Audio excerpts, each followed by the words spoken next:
नमस्कार student, CG की study के नई क्लास में आपका स्वागत करता हूं। 2017 का खाद्य निरीक्षक भर्ती परीक्षा का जो पेपर है हम उसको लगाते हुए डिटेल से चल रहे थे। हमारा पार्ट 1 लगभग कंप्लीट हो चुका है। अब आगे के प्रश्न देखते हैं पार्ट 2 में। देखिए, हर एक प्रश्न को हम डिटेल कर रहे हैं, इस कारण वीडियो थोड़ी सी लंबी हो जा रही है, जिसके कारण हम इसको पार्ट में बना रहे हैं ताकि आपको वो प्रश्न तो समझ आए ही, उससे संबंधित अगर और भी कोई प्रश्न पेपर में आता है तो आपसे बन जाए। तो बढ़ते हैं हमारे अगले प्रश्न की ओर। अगला जो प्रश्न है उसको हम देखते हैं। काठियावाड़ प्रायद्वीपी किस राज्य में है? तो देखिए, काठियावाड़ प्रायद्वीपी जो बोल रहे हैं, इंग्लिश में इसे पेनिनसुला बोलते हैं, इसको याद रखेंगे, पेनिनसुला। तो प्रायद्वीपी प्रदेश वो प्रदेश होते हैं जो कि 3 तरफ से पानी से घिरे होते हैं, समुद्र से या पानी से घिरे हुए होते हैं, और एक तरफ से भूभाग से लगे हुए होते हैं, उसको पेनिनसुला बोलते हैं। तो काठियावाड़ जो है वो गुजरात में उपस्थित है, और जो हमारा भारत भी है वो भी एक प्रकार का प्रायद्वीप है, क्योंकि 3 तरफ से वो पानी से घिरा हुआ है, जो कि दक्षिण पूर्वी और दक्षिण पश्चिमी इस साइड से पूरी तरीके से पानी से घिरा हुआ, समुद्र से घिरा हुआ, इसलिए उसे प्रायद्वीप भी बोलते हैं। बढ़ते हैं हमारे अगले प्रश्न की ओर।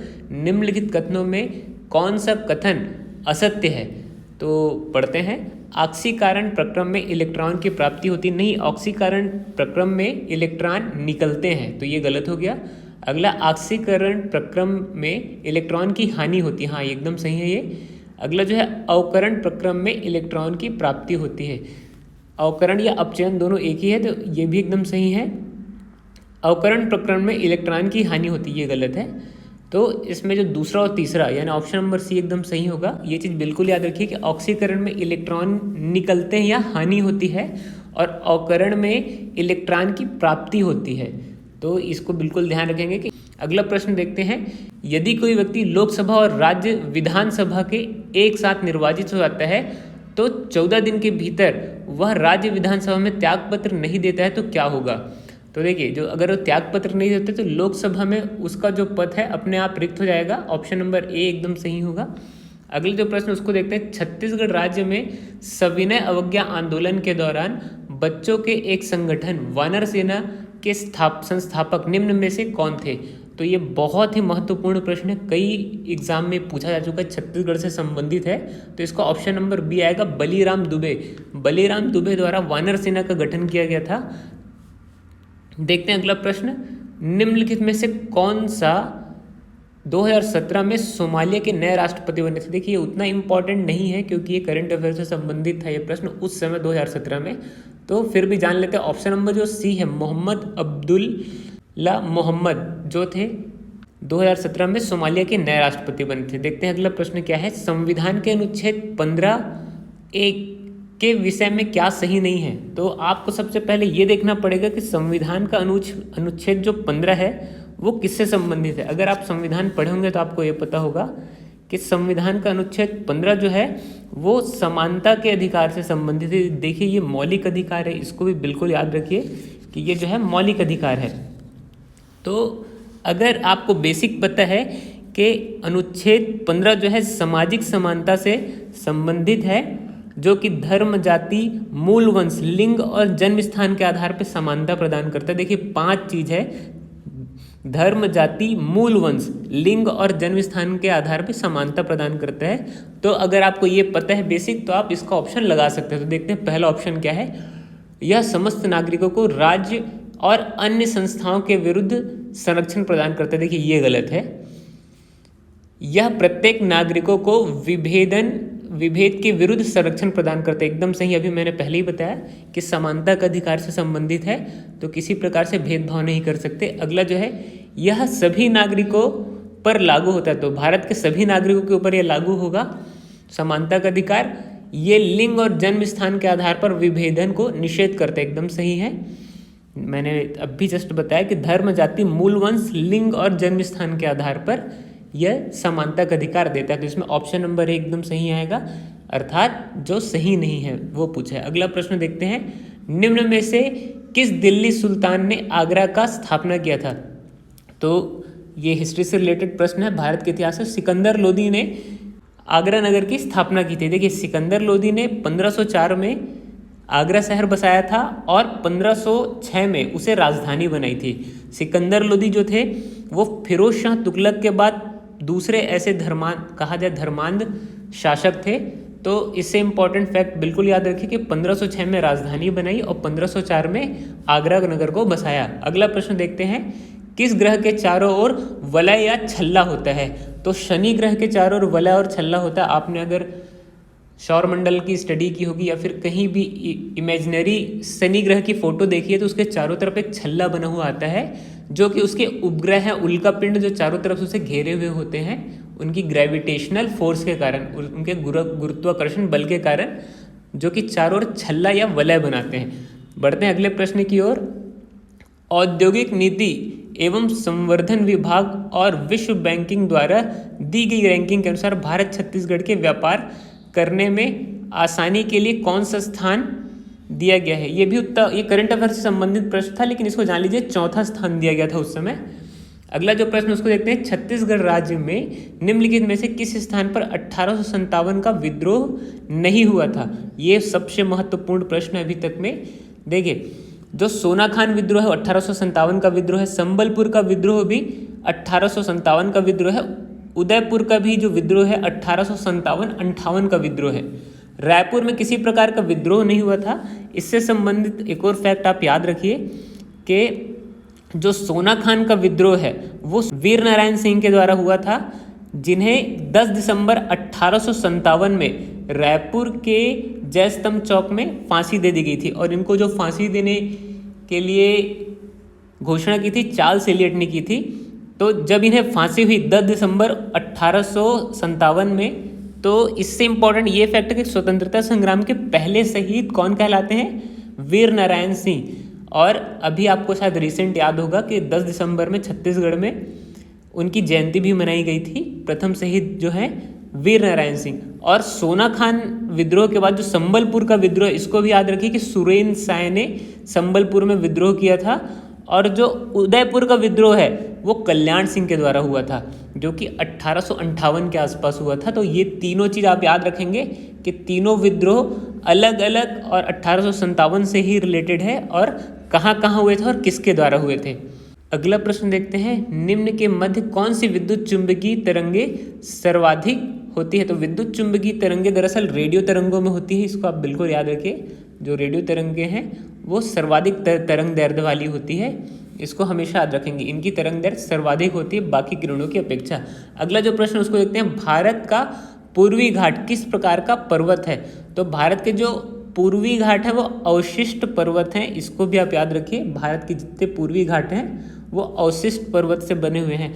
अवशिष्ट पर्वत का कहने का मतलब जो कि फ्रिक्शन या फिर अपक्षय के कारण जो पर्वत का निर्माण होता है उसे हम अवशिष्ट पर्वत बोलते हैं। जैसे कि नीलगिरी पर्वत है, पारसनाथ की पहाड़ियाँ हैं या राजमहल की पहाड़ियाँ जो भारत के पूर्वी घाट में संबंधित हैं, ये सारी जितनी पर्वत हैं वो अवशिष्ट पर्वत हैं। अगला जो प्रश्न उसको देखते हैं, निम्न धातुओं को भूपर्पटी में प्राप्ति के आधार पर घटते क्रम में लगाइए।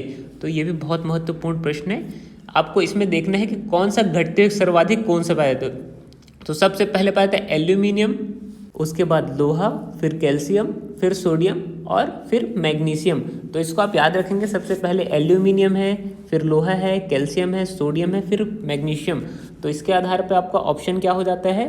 तो एल्यूमिनियम फर्स्ट, सेकंड में जो है लोहा, तो पहला, तीसरा, तो ऑप्शन नंबर सी। इसके आधार पर आप लगा लीजिए कि ऑप्शन नंबर सी आपका एकदम सही आएगा। अगला जो प्रश्न उसको देखते हैं, वर्ष 2011 में भारत की जनसंख्या क्या थी? तो वर्ष 2011 में जो जनगणना हुई थी उसके आधार पर भारत की जनसंख्या थी 121.02 करोड़ थी। ये जो है हमारी अगली जनसंख्या का समय जनसंख्या गणना की समय आ चुका है।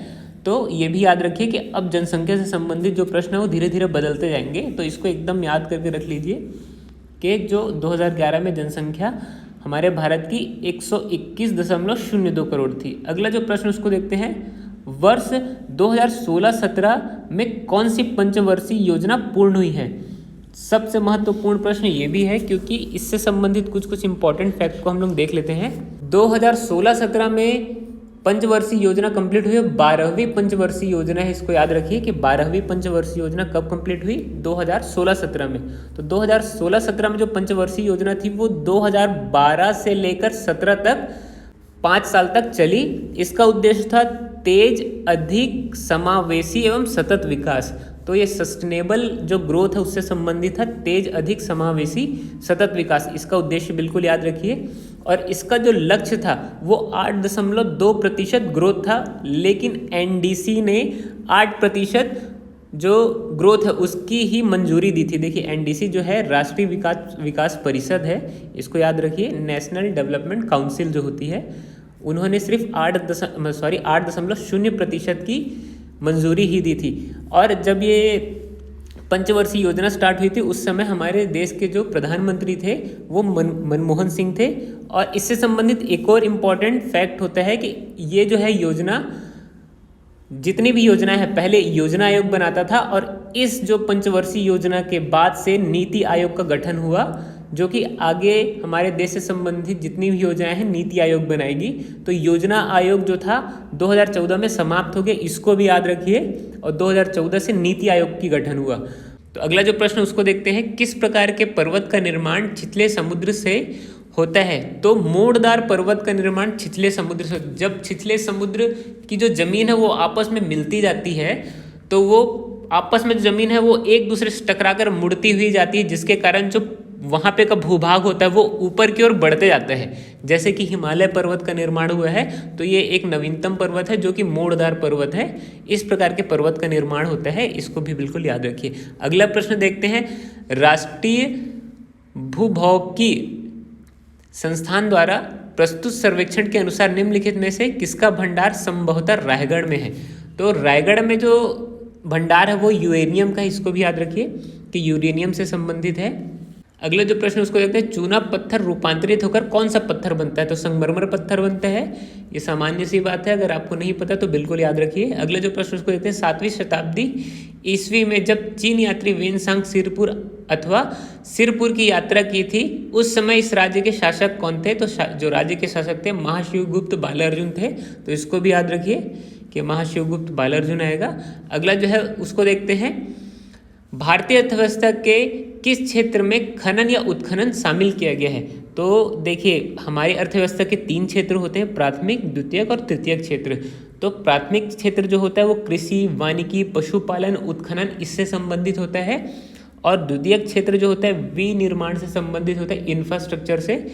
और तृतीयक क्षेत्र जो होता है व्यापार, परिवहन, संचार, शिक्षा या बैंकिंग से संबंधित होता है। तो ये आपको स्पष्ट हो गया होगा, जो उत्खनन क्षेत्र है रॉ मटेरियल से संबंधित हो प्राथमिक क्षेत्र में रखा गया है।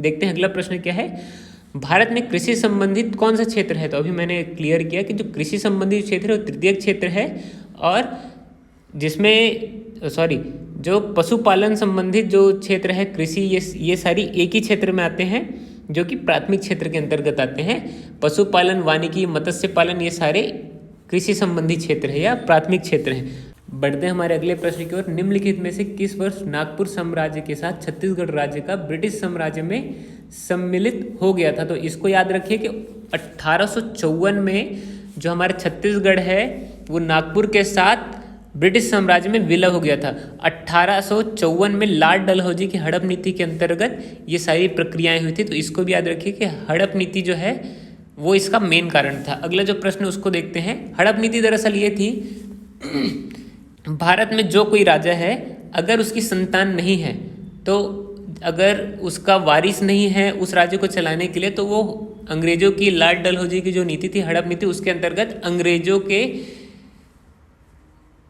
शासन के अंतर्गत आ जाता था। तो इसे हड़प नीति बोलते हैं। अगला जो प्रश्न उसको देखते हैं, गारो खासी जयंतिया किस पर्वत या किस राज्य में स्थित है। जो पर्वत है तो ये जो है मेघालय राज्य में स्थित है, और इसको भी याद रखिए गारो खासी जयंतिया जो है वहाँ की जनजाति भी है जो कि मेघालय में पाई जाती है। अगला जो प्रश्न उसको देखते हैं, भारत संघ में विलय हेतु सरदार पटेल ने निम्नलिखित में से किस राजकुमारी राज्य के विरुद्ध पुलिस कार्यवाही की थी।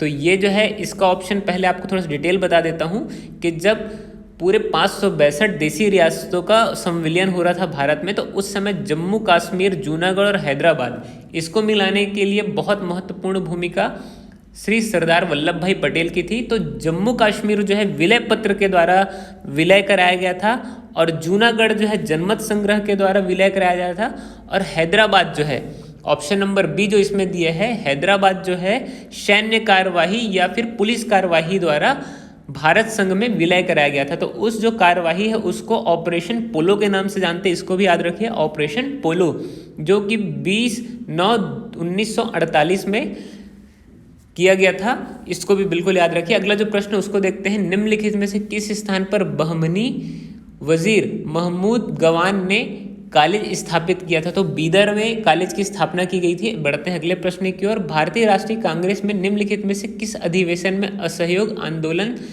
के संबंध में अंतिम निर्णय लिया गया था? तो देखिए, असहयोग आंदोलन कई बार पेपर में आ चुका है, इससे पहले भी हम कई प्रश्न लगा चुके हैं असहयोग आंदोलन से संबंधित। तो उससे इम्पोर्टेंट जो फैक्ट है उसको जान लीजिए कि प्रारंभ जो असहयोग आंदोलन का था वो 1 अगस्त 1920 में हुआ था, और जिसकी समाप्ति हुई थी 12 फरवरी 1922 में, यानी 2 साल बाद उसकी समाप्ति हो गई थी, जो कि चौरा चौरी कांड से महात्मा गांधी ने इसको समाप्त कर दिया था। असहयोग आंदोलन जो है महात्मा गांधी द्वारा चलाया गया एक आंदोलन था, जो कि कांग्रेस के जो अधिवेशन है, जो कलकत्ता के अधिवेशन में उसका शुरुआती प्रस्ताव पारित किया गया था, जो कि सितंबर 1920 के आसपास की बात है, जिसके अध्यक्ष लाला लाजपत राय थे। लेकिन इसको पूर्ण जो सहमति है नवंबर 1920 के वार्षिक सम्मेलन में मिली हुई थी, जिसके अध्यक्ष थे वीर राघवाचारी, और ये जो सम्मेलन हुआ था वो नागपुर में हुआ था। इसको भी याद रखिए कि उसको जो अंतिम रूप से जो निर्णय लिया गया था वो नागपुर के अधिवेशन में लिया गया था, जो कि 1920 में ही था, जिसके जो अध्यक्ष थे वीर राघवाचारी थे। इसको भी याद रखिए। असहयोग आंदोलन को पूर्ण समर्थन यही दिया गया था। बढ़ते हैं हमारे अगले प्रश्न की ओर, और ये भी याद रखिए कि 1920 से 22 तक चला था, यानी 2 साल चला था, और चौरा चौरी कांड के कारण ये महात्मा गांधी द्वारा समाप्त कर दिया गया था। हमारा जो अगला प्रश्न है, छत्तीसगढ़ राज्य के कलचुरी शासक राज सिंह के दरबारी कवि गोपाल मिश्र ने निम्नलिखित में से किस ग्रंथ की रचना की थी? तो खूब तमाशा की रचना की थी। ये अगर आप छत्तीसगढ़ के बारे में डिटेल पढ़ते होंगे तो ये प्रश्न कई बार आ चुका है। अगला जो प्रश्न है उसको देखते हैं, सभी प्रोटीन में निम्नलिखित में से कौन सा तत्व उपस्थित होता है? देखिए, प्रोटीन का अगर बेसिक सूत्र आपने पढ़ा होगा तो ये आप जानते होंगे कि कार्बन, हाइड्रोजन और नाइट्रोजन और ऑक्सीजन, ये 4 तत्व बेसिक उसमें एलिमेंट के रूप में होते हैं। तो ये जो एलिमेंट है उसको आप पढ़िए, ऑप्शन में कार्बन, हाइड्रोजन, नाइट्रोजन और ऑक्सीजन उपस्थित होते हैं। सामान्य सूत्र जो है उसको भी आपको याद करना पड़ेगा, उससे संबंधित क्या क्या चीज़ें हैं। बढ़ते हैं हमारे अगले प्रश्न की ओर। जल की एक बूंद का आयतन 277 केल्विन 0.018 मिली लीटर है। जल की एक बूंद में जल के अणुओं की संख्या क्या है? देखिए, न्यूमेरिकल क्वेश्चन है तो इसको कैलकुलेट करके बनाना पड़ता है। तो इसका आंसर आएगा 6.023 गुणित 10 की घात 20 आएगा। ये जो ऑप्शन नंबर ए है एकदम सही होगा। इसको डिटेल से हम आपको अगली वीडियो में बता देंगे, इस प्रश्न का जो डिटेल है, क्योंकि थोड़ा सा लंबा हो जाएगा।